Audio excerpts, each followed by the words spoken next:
Saudara-saudari, marilah kita mendengarkan renungan dengan judul Menyiapkan Jalan untuk Yesus, yang berdasarkan pada Injil Lukas bab 7 ayat 26 dan 27. Jadi, untuk apakah kamu pergi? Melihat nabi? Benar, dan aku berkata kepadamu, bahkan lebih daripada nabi. Karena tentang dia ada tertulis, lihatlah, aku menyuruh utusanku mendahului engkau. Ia akan mempersiapkan jalanmu di hadapanmu. Dalam nama Bapa dan Putra dan Roh Kudus. Amin. Saudara-saudari terkasih dalam nama Tuhan Yesus Kristus, Yesus Pembaptis menjadi nabi terakhir yang menandai berakhirnya perjanjian lama dan membuka jalan menuju perjanjian baru. Bacaan Injil pada hari ini menceritakan bahwa setelah suruhan Yohanes itu pergi, mulailah Yesus berbicara kepada orang banyak itu tentang Yohanes. Untuk apakah kamu pergi ke padang gurun? Melihat buluh yang digoyangkan angin kian kemari? Atau untuk apakah kamu pergi? Melihat orang yang berpakaian halus, orang yang berpakaian indah dan yang hidup mewah, tempatnya di istana raja? Jadi, untuk apakah kamu pergi? Melihat nabi? Benar, dan aku berkata kepadamu, bahkan lebih daripada nabi. Karena tentang dia ada tertulis, lihatlah, aku menyuruh utusanku mendahului engkau. Ia akan mempersiapkan jalanmu di hadapanmu. Aku berkata kepadamu, di antara mereka yang dilahirkan oleh perempuan, tidak ada seorang pun yang lebih besar daripada Yohanes. Namun, yang terkecil dalam kerajaan Allah lebih besar daripadanya. Seluruh orang banyak yang mendengar perkataannya, termasuk para pemungut cukai, mengakui kebenaran Allah karena mereka telah memberi diri dibaptis oleh Yohanes. Tetapi orang-orang Farisi dan ahli-ahli Taurat menolak maksud Allah terhadap diri mereka karena mereka tidak mau dibaptis oleh Yohanes.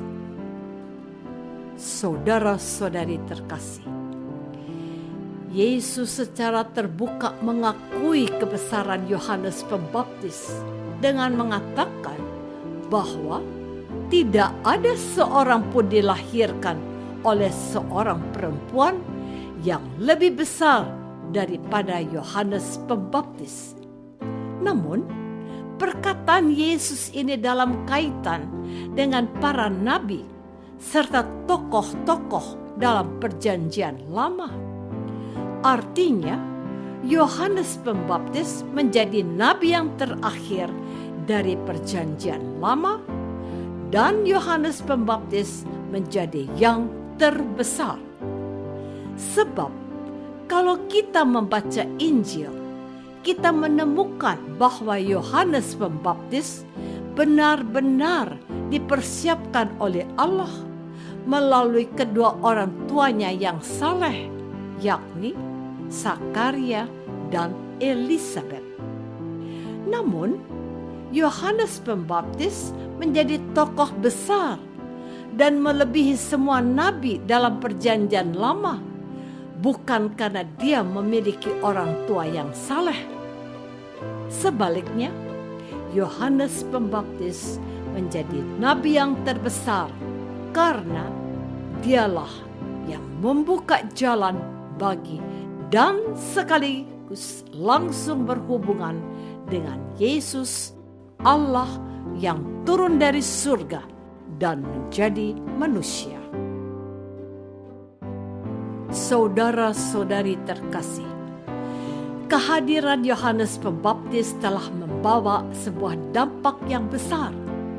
Yang menarik adalah bahwa sebagai nabi yang terbesar, Yohanes Pembaptis memilih untuk tinggal dan hidup di padang gurun.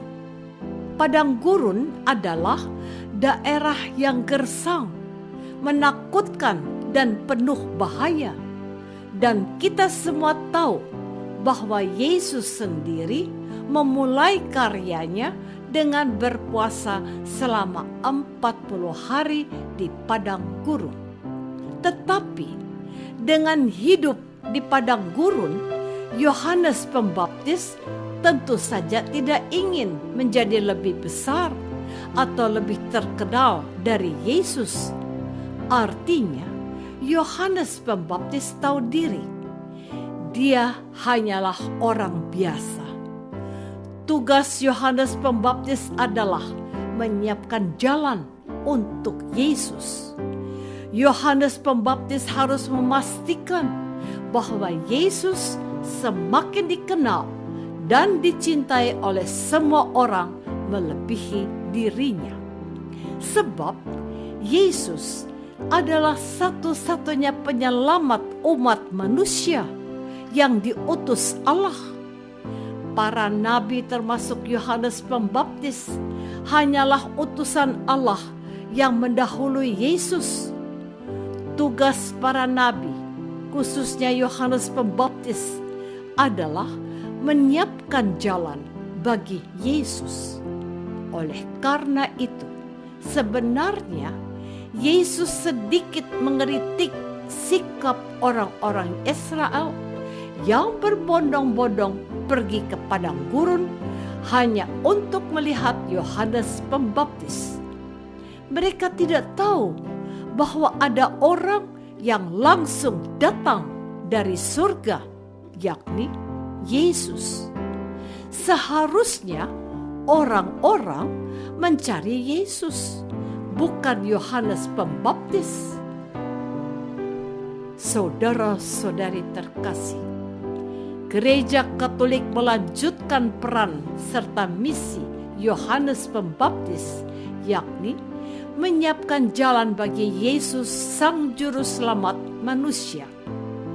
Dan masa Advent menjadi salah satu kesempatan bagi gereja untuk menyiapkan umat Katolik supaya dapat menyambut Yesus secara pantas dengan hati yang suci, pikiran yang bersih, dan perilaku yang mencerminkan sikap Yesus yang lemah lembut dan rendah hati.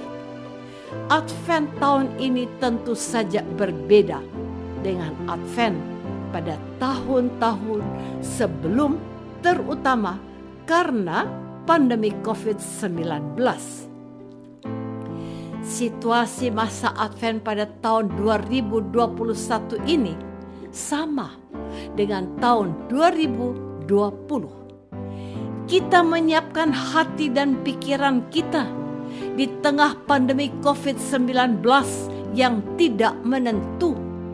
Kita masih dihantui oleh ketakutan akan munculnya gelombang ketiga COVID-19. Untuk mengantisipasi keadaan itu, pemerintah menghapus libur bersama Natal. Dari segi iman, apa yang dilakukan pemerintah merupakan sesuatu yang baik. Kita semua tidak ingin ada duka cita yang merusak sukacita Natal. Apakah selama ini kita sudah ikut berusaha menyiapkan jalan untuk Tuhan Yesus yang datang ke dunia untuk menyelamatkan manusia? Marilah kita berdoa. Tuhan Yesus Kristus, Engkau datang ke dunia untuk menyelamatkan umat manusia dari dosa. Engkau pun telah memilih orang-orang tertentu untuk menyiapkan jalan bagi kedatangan-Mu di tengah-tengah dunia. Bantulah kami, umat-Mu, supaya kami menyiapkan diri untuk menyambut-Mu. Doa ini kami persembahkan dalam nama-Mu, Tuhan dan pengantara kami. Amin. Semoga kita semua selalu dinaungi dan dibimbing oleh berkat Allah yang Maha Kuasa, Bapa dan Putra dan Roh Kudus. Amin.